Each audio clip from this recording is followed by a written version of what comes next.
All right, I'm back again with some new releases. The links and timestamps for each of the books will be down in the description, as well as a link to sign up if you're an author and want to put your book in front of me.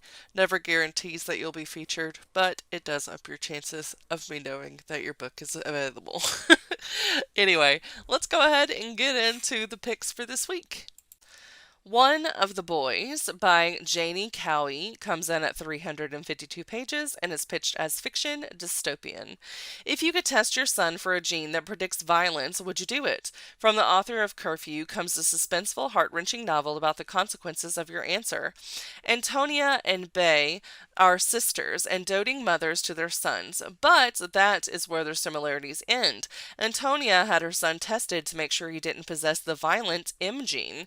Bay refused to let her son take the test. She believes his life should not be determined by a positive or negative result.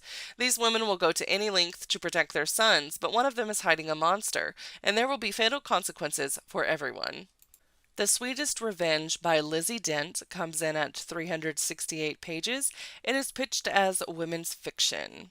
Bridesmaids meets Emily in Paris and London, and this hilarious and heartfelt story of one handsome neighbor, one no good ex, and the summer Amy Duff makes the comeback of her life. Her past is a mess, but her present is about to get delicious. Amy is more than one disastrous night of drunken revenge on her boss slash ex boyfriend's Audie, the night that tanked her rising TV producer career and led to a hasty move to London for a fresh start. She has 30 years of awesomeness, at least that's what Amy tells herself every morning before trekking to her mediocre job making trailers at a failing British TV channel. 2 years later, she's finally starting to believe it. Sparks are flying between her and Jake, her handsome new downstairs neighbor, and there's a competition at work that just might get her career back on track, while bringing her and Jake even closer. But then, in a twisted turn of fate, the ex-boyfriend who wrecked her life is hired as her new boss, and past and present are about to epically, hilariously collide.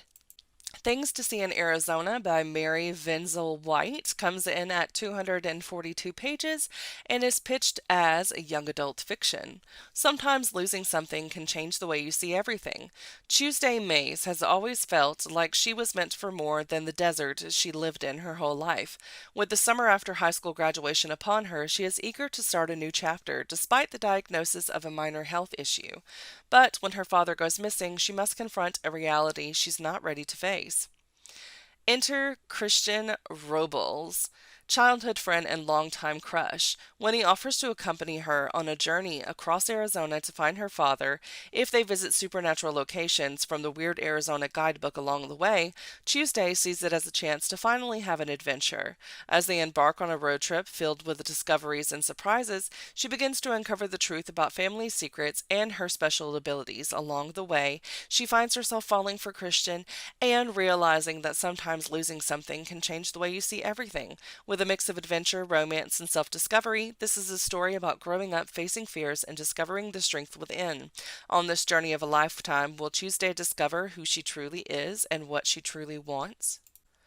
To Have and to Heist by Sarah Desai comes in at 416 pages and is pitched as fiction, mystery, and detective. To exonerate her best friend, one woman must mastermind a jewelry heist during the wedding of the season in this hilarious romantic comedy caper. Simi Chopra is on a bad luck streak. She's lost yet another job. Her student loan debt won't stop growing. Her basement apartment is a certifiable flood zone, and now her best friend has been accused of stealing a multi-million-dollar diamond necklace. To put it lightly, she's desperate for a break. That's right when Jack waltzes out of the bushes and into her life. Jack is just as charming as he is mysterious. When he offers to help her find the missing necklace and steal it back, Sumi jumps at the chance to clear her friend's name and collect the substantial reward. But every good heist needs a crew. All she needs to do is transform a ragtag group of strangers into an elite heist crew, infiltrate a high society wedding, and steal the necklace from a dangerous criminal before the happy couple say "I do." Meanwhile, the bride is keeping secrets. A detective with a slow burn smile keeps showing up at her door, and the ultimate robbery might not be the wedding con, but the way Jack is stealing her heart. The Weaver and the Witch Queen by Genevieve Gornichek comes in at 432 pages and is pitched as fiction, fairy tales, folk tales, and legends. The lives of two women, one desperate to save her missing sister, the other a witch destined to become Queen of Norway, intertwine in this spellbinding, powerful novel of Viking Age history and myth from the acclaimed author of The Witch's Heart. Odny and Gunhild meet as children in 10th century Norway, and they could not be more different. Odny hopes for a quiet life, while Gunhild burns for power and longs to escape her cruel mother. But after a visiting wise woman makes an ominous prophecy that involves Odny, her sister Signy, and Gunhild, the three girls take a blood oath to help one another always.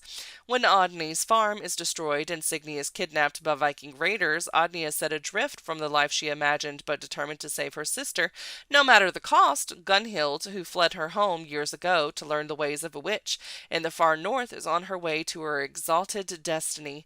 But the bonds, both enchanted and emotional, that hold them together are strong, and when they find their way back to each other, these bonds will be tested in ways they could never have foreseen in this rich, searching novel of magic history and sworn sisterhood.